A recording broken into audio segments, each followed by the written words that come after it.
코로나 상황 전문가와 짚어보겠습니다. 천은미 이대 목동병원 호흡기내과 교수 모셨습니다. 안녕하십니까? 안녕하세요. 사흘째 7천 명대 되다 보니까 오늘 정부에서 다시 거리 두기로 갈 수 있다, 이 얘기가 나왔습니다. 네, 지금 상황은 확진자가 7천 명대를 유지하고 있는데 우리가 그래프를 보시면 이게 산 등성에 올라가는 중간 지점이라고 생각을 합니다. 그렇다면 지금 뭔가 대책이 나오지 않는다면은 이제 산 꼭대기까지 올라갈 대로 이게 그래프가 직선으로 올라갈 수 있어서 아마 다음 주 정도가 되면 지금의 훨씬 많은 10,000명 이상의 확진자가 나올 수 있고 그 다음 주는 더 가속화가 될 수 있기 때문에 지금 정부가 대책을 마련하셔야 될 것 같습니다. 그럼 오늘이라도 들어가야 된다, 이렇게 보시는 거죠? 그렇죠. 상황을 보고 미루는 것보다는 늦다고 생각할 때 시작하는 것이 저는 맞다고 생각합니다. 거리두기 4단계를 적용하면은 12월 말에 예상 확진자가 3,000명대 초반으로 줄어들 수도 있다. 뭐 이런 진단도 있더라고요. 네, 보통 싱가포르나 다른 나라를 보시면요, 거리두기를 아주 강화를 한 번에 했거든요. 그랬더니 한 달에서 한 달 반이 지나야 이 효과가 나타납니다. 예. 그럼 지금 이 수리 예측 모델은 확진자가 적은 상태에서 지금 12월 말을 예측을 하신 거거든요. 그러니까 지금의 상태에서 7천 다음 주 10,000명 정도에서 생각을 한다면 한 달 이상이 지난 1월 달이 되어야지 저는 확진자가 줄 수 있다고 예측이 되고, 물론 국민들이 좀 더 거리두기를 더 강력히 한다면 기간은 짧아질 수는 있겠습니다. 네.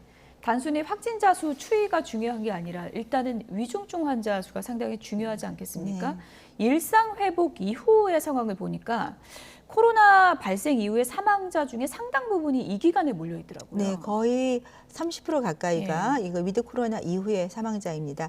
그 이유는 우리가 초기에는 확진자 수가 적었고 병상이 충분히 준비가 되어 있었기 때문에 초기 치료가 잘 되었던 것인데 위드 코로나 이후에 확진자 증가 대비 중증자가 늘 것에 대한 대비가 부족해서 병상이 마련이 안 되다 보니까 병상 대기 중에 사망을 하는데 그 대부분이 백신 접종을 끝냈다고 생각한 고령층 기저질환자죠. 근데 이분들은 올해 초에 접종을 하셨고 일부는 아스트라제네카를 접종하시면서 이 기간 동안 면역이 거의 떨어진 상태에서 돌파가 되셨고, 고령층 기저질환자들은 이 중항체가 떨어지면 몸에서 면역을 만드는 시간이 오래 걸리다 보니까 중증으로 가고, 또 대부분이 집에서 재택 대기 중에 악화가 됐는데 바로 병상에 입원을 못하니까 3, 4일 기다리는 동안 대기 중 사망을 하는 것이 이 치사율의 증가의 원인이라고 생각합니다.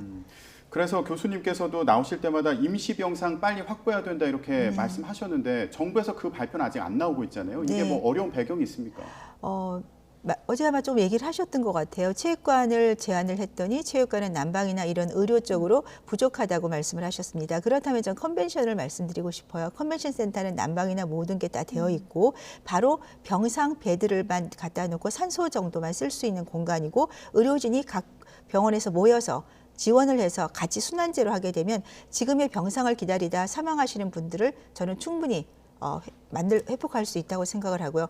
실제적으로 병원에서는 지금 응급실에서 뭐 300시간 대기도 하고 있고, 일부는 정말 의료진조차도 지금 병상이 없어서 사망하시는 그런 사례도 있고, 또 확진자가 많이 늘다 보니까 병원 내 의료진이 감염이 급속도로 증가하면서 그분들이 격리가 되시니까 남은 의료진들이 완전히 포화 상태에서 일을 못하는 악순환이 반복이 되고 있습니다. 지금 확진자를 줄이지 않으면 의료진들도 더 이상 할 수 없는 상황이 이르고 있고요. 그래서 정부가 어떤 여건이 어렵다고 말씀을 하기보다는 저는 시행을 해보시고 먼저 이런 좀 얘기가 나왔으면 좋겠다. 지금이라도 병상을 아까 말씀 컨벤션이나 이런 곳에 만든다면 지금 집에서 대기해서 사망하시는 분이 분명히 저는 일부는 우리가 도와드리거나 치료할 수 있다고 생각합니다. 그러니까요. 일단은 뭐 여러 방안을 놓고 이제 검토를 해봐야겠지만, 뭐 난방 여건 이런 게 이제 안 좋더라도 일단 병상에서 대기할 수 있다면 위급한 시에는 대응이 훨씬 빠를 수 있는 거죠. 그렇죠. 우리가 항체 치료제를 줄 수 있고 렘데시비르나 스테로이드 치료제를 줄 수 있다면 그분들은 살아날 수가 있는 분이 훨씬 많기 때문에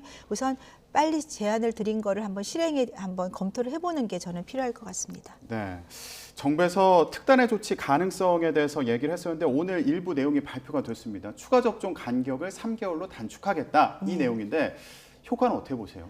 이제 추가 접종을 하는 이유는 고령 기저질환자들이 중화항체가 떨어지면 그분들은 바로 바이러스에 감염이 되시죠. 그러면 젊은 분들은 가볍게 앓고 지나가지만 이분들은 중증으로 가니까 저는 그분들에 대해서는 3개월로 앞으로 당기는 것이 필요하다. 왜? 6개월 이후에 맞는 것보다는 지금처럼 확진자가 많은 상태에서는 그것이 타당하다고 생각합니다. 다만 모든 국민들이 지금 3개월로 앞당겨서 추가 접종을 하는 것은 개인 차이가 있고 분명히 개인의 선택도 필요하고요.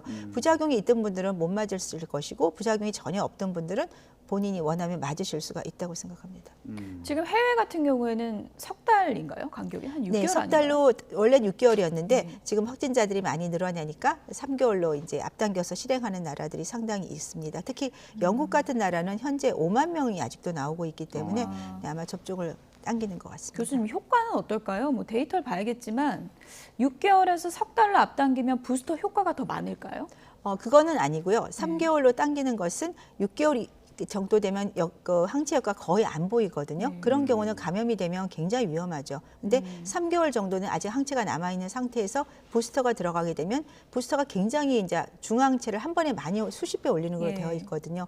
그렇다면 이제 위중증자로 가는 비율은 충분히 이제 어느 정도 예방할 수가 있을 것 같습니다. 그래서 혹시 부작용도 크지 않을까 걱정도 돼서요. 그렇죠. 일부 맞으신 분들 중에는 좀 힘들어하는 분도 있고 또 일부는 괜찮은 분도 있기 때문에 저는 항상 2차 접종까지 부작용이 없던 분들은 권고를 드리지만 크게 부작용을 앓으신 분들은 개인 방역을 좀 신경 쓰는 쪽으로 말씀드리고 있습니다. 예.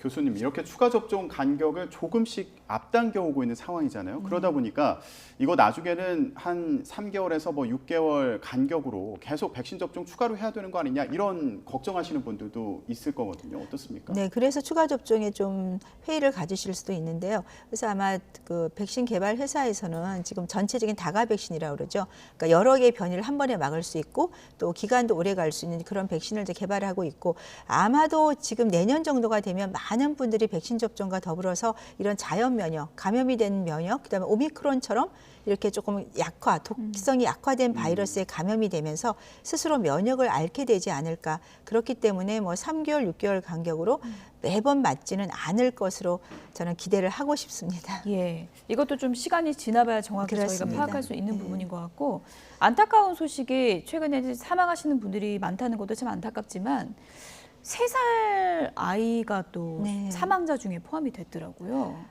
네, 지금 확진자가 많이 늘게 되면 해외처럼 분명히 우리 어린이들이 감염이 될 수밖에 없고 그중에는 이제 기저질환이 있는 아이들은 좀 더 중증으로 가고 사망할 수가 있고 이 아이 같은 경우는 나이가 상당히 어리죠. 예. 3세 정도 되는데 문제는 부모님들이 코로나에 감염된 적이 없는 아이였다는 거고 본인이 증상이 없다가 갑자기 호흡곤란이 오면서 사후에 진단이 됐기 때문에 아이가 어리다 보니까 표현을 못했을 수도 있을 것 같아요. 네. 그 부모님이 아이가 막 고열이 난다든지 그랬으면 병원을 갔겠지만 그런 상태가 아니다가 갑자기 사망을 한 사례고 아이에게 어떤 원래 갖고 있던 질환이 있었는지 아니면 정말로 발견이 안 돼서 그런 건지에 대해서는 검사가 필요할 것 같지만 이런 확진자가 늘게 되면 이런 안타까운 사례는 앞으로도 나올 수가 있기 때문에 부모님들이 최대한 어린 영아들은 외부와 이렇게 좀 접촉을 안 하도록 예. 노력을 해주시고 부모님들도 개인 방역을 좀 신경 쓰는 것이 필요할 것 같습니다. 아기들 같은 경우도 이런 호흡기 증상이 찾아오면은 증상이 좀 갑자기 나빠질 수 있나요?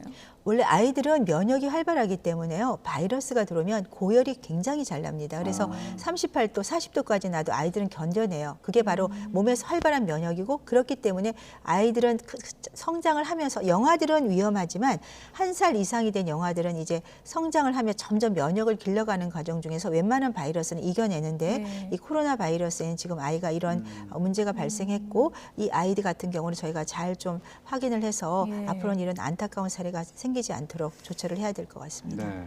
코로나19 감염에 대한 위험이 이렇게 여러 가지로 여러 사례로 나오고 있는 상황이다 보니까 이번에는 이런 또 궁금증이 있더라고요. 해외에서 비만이나 과체중인 경우에 코로나19 바이러스 감염에 더 취약하다. 네. 이런 연구 결과가 발표가 돼서 관심을 좀 모으고 있는데 어떻습니까? 초기부터 비만 과체중인 분들이 중증으로 많이 고 사망이 많이 나왔었습니다. 그래서 고위험군에 흡연자, 비만자가 꼭 들어갔었습니다. 근데 네. 이번 연구를 보시면 이 코로나19 바이러스가 비만, 지방세포를 감염을 시키는데 지방도 조직 안에 있는 면역세포가 있어요. 예. 그 면역세포도 바로 감염을 시키니까 지방세포가 많으니까 면역세포가 당연히 많겠죠. 코로나 바이러스가 그 면역세포를 많이 감염시키니까 이게 과하게 면역 반응이 일어나면서 사이토카인처럼 오는 거예요. 예. 그러다 보니까 더욱 위험으로 가고 미국이 굉장히 과체중이 거의 40%가 넘다 보니까 미국에서 초기에 사망자나 중증자가 많이 나온 것이고 국내도 확진자가 늘고 있기 때문에 혹시 본인이 과체중이거나 비만하거나 당뇨 같은 이런 인자가 있다면은 저는 백신 접종이 문제가 없었던 경우라면 권고를 드리고요. 그리고 조금이라도 증상이 있으면 바로 검사하시고 가능한 한 다중 이용 시설 제한을 하고 굉장히 본인들이 좀 주의를 많이 하셔야 될 것 같습니다. 근거가 있는 분석. 네, 그렇지만 초기부터 비만자들은 굉장히 네. 고위험군이었습니다. 예. 네.